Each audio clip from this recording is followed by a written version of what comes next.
Thank you, Charles. First of all, I want to say thank you to the organization team of the Congress, which through the mail were so kind, so helpful, and made every one of us feel important and feel valuable for this Congress. Thank you very much. The issue of how does culture drives and enables social cohesion and inclusion has in Latin America a very important reference. Historically, we can state that countries of the region are a clear example of diverse ways of being into the world, with the quality that all of them share common cultures, cultural values, goods, and meanings all along the region. Haciendo un paréntesis, quiero saludar al idioma español, mi lengua materna, a través de la cual puedo comunicarme y ser parte de una comunidad que alcanza 380 millones de habitantes. No solo en América Latina, sino en Norteamérica, la península ibérica, África y Asia, y aquí me ha permitido estar en contacto con gente de La Paz, de Guatemala, de Colombia, de tantas partes. I want to translate. As an aside, here I would like to salute the Spanish language, my mother tongue, through which I can talk and be part of a community that reaches 380 million speakers, not only in Latin America, but also in the Iberian Peninsula, in North America, in Africa, and Asia. We must also remember that the nao de China, the boat from China, drove a powerful, inclusive, and cohesive cultural circuit between the Pacific Rim, the Americas, and Europe, whose cultural sediments are still matrices of our current way of seeing and relating with each other. Sugar, pork, cinnamon, silk, and fireworks are some meaning-creating goods that we share across this cultural circuit. Current time, Latin America is also a strong leader on issues of inclusion and generational social cohesion because of several concrete cultural policies that have achieved profound and positive social changes in a very short time, especially into very conflictive or violent territories. We have examples of Medellin, Colombia, or Tijuana, Mexico, which went from being each in a particular time the most violent cities in the world, to become creative, innovative, highly competitive, and tourism attractive territories. Also, we shall refer to the parliaments of culture which fostered national reconciliation in Chile after long years in which the dictatorship produced a deeply divided country. Or the points of culture from Brazil, which strengthened the awareness of Brazilian identity and built up a powerful argument for the privileged insertion of the country in knowledge-based plans. The Community and Municipal Culture Support Program, that means in Spanish, in Mexico has allowed to establish intra- and inter-community dialogue to thousands of communities that, without such support, would have been mostly likely to be diluted in postmodern waters. As we may observe with these few references, the social transformative power of culture has become more and more strategic in recent years. So now migration, security, governance, economy, or education are themes into which culture is playing an important role. It's a commonly accepted fact that culture has made important changes in the way society relates. But how these changes build up is rarely discussed. Do we just simply require the existence of a diverse and dense cultural and artistic environment to immediately produce positive change? The answer is definitively no. There are many examples of people and countries that could be described as highly educated and who have committed great atrocities.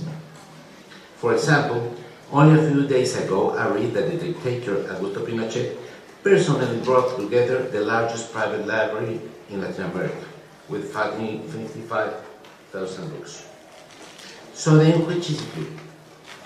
In the several countries from the 4 continents which I have had the opportunity to visit, the common denominator that I preside in social environments heavily degraded by violence, authoritarian repression, or marginalization, is that people represent themselves devoid of worth, with no capabilities to pursue what they perceive as valuable, or at worst, with the feeling that they have no right to imagine or deserve anything valuable. For example, in the 90s, an important majority of the Colombian youth thought that their destiny was between being a hitman or a drug dealer. Because of this perception, Alonso Salazar wrote a book on the Colombian youth titled "We Were Not Born to Be Thieves." They represent themselves as if they were going to live only 5 or 6 years, but those years were going to be very good ones. They were not thinking by themselves to have sons. That's why they said we were not born to be thieves. Under these circumstances, culture is a valuable resource to present, stage, and assess different ways of being in the world, different manners of having a good life than those ones that prevail and produce negative effects into sustainable development. Artistic expressions offer other languages that allow people to interact and communicate with each other so that they may have new opportunities to learn and publicize human creativity. Also, the arts make us live and learn more from life without necessarily having to experience the real situations. And of course, also offer joy and rejoicing with the taste of human spirit.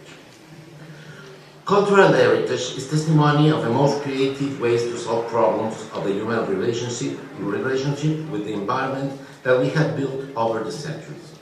Cultural heritage speaks of our victories. In that sense, it reminds us our ability to achieve our dreams.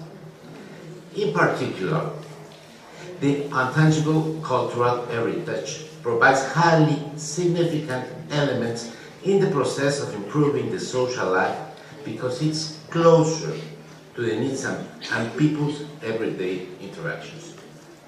For example, the carnival, which is common to all our countries, with all its explosion of color, joy, music, dance and party, not only builds up society during this public performance, but throughout the whole year, when several generations and various strata dialogue and agree which music, which dance, which costume they are going to use during their performance.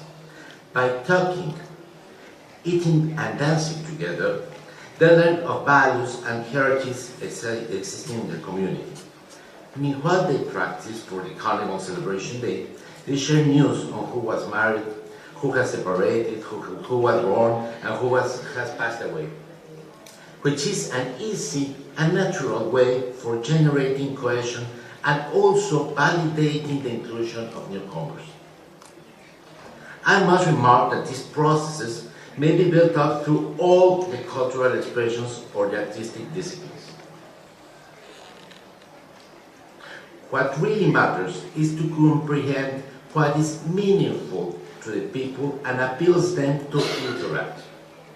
The restoration of a saint or a church, as in a number of places in Mexico, the music, as in the youth and children orchestras from Venezuela, the libraries, as in the park libraries in Medellin, museums, as in the Brazilian favelas, the food, as the pozole in Guerrero, Mexico, and many other examples that shows how people gather, dialogue, and are creative to build a shared development.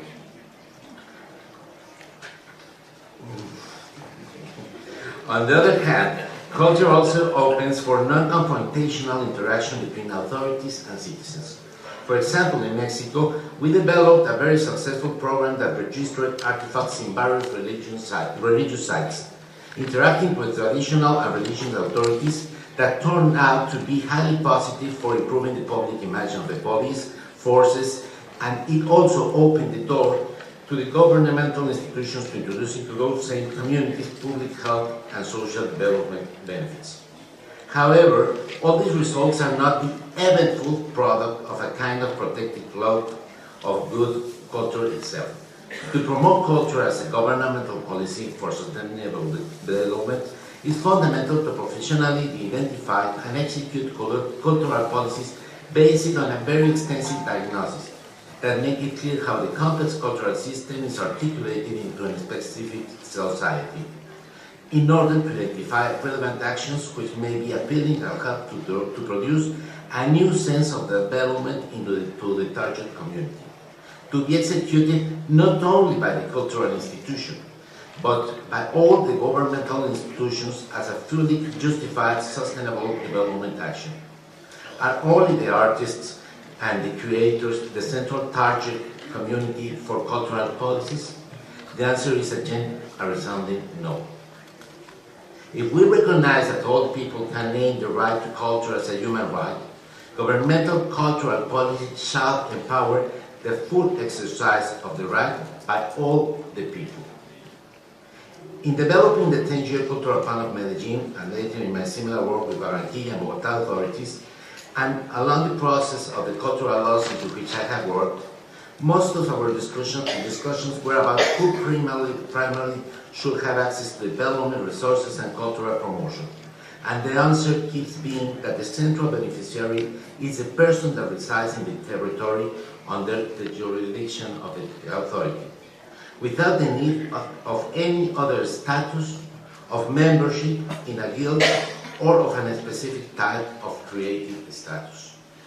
Obviously, it would have much more to say about the topic that I have dedicated many years of my professional work and personal vocation. But suffice this brief sketch to nourish the debate to which we are off. Thank you.